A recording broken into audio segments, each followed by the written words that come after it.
राज़दारो corona जी आड़ में तालीम ते बंदिश नामंजूर, तालीम खपे ताला न खपनि, शागिर्द दुश्मन हर दोस्त नामंजूर पूरी सिंध जीअं यूथ फोरम राज़दारो जे अॻवाननि पारां प्रेस क्लब राज़दारो अॻियां तालीमी इदारनि जी बंदिश ख़िलाफ़ एहतजाजी मुज़ाहिरो कयो वियो।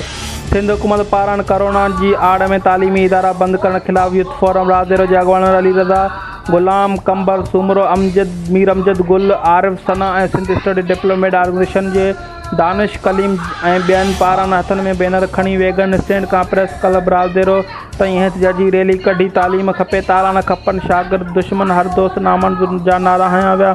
एहतजाजी रैली खे ख़िताब कंदे अॻवाननि चयो त कोरोना जी आड़ में तालीमी इदारनि जी बंदिश करे हथ सां सिंध में तालीम खे पोइते धिकियो पियो वञे, जॾहिं त अॻे ई सिंध जी तालीम तबाह किनारे ते पहुतल आहे।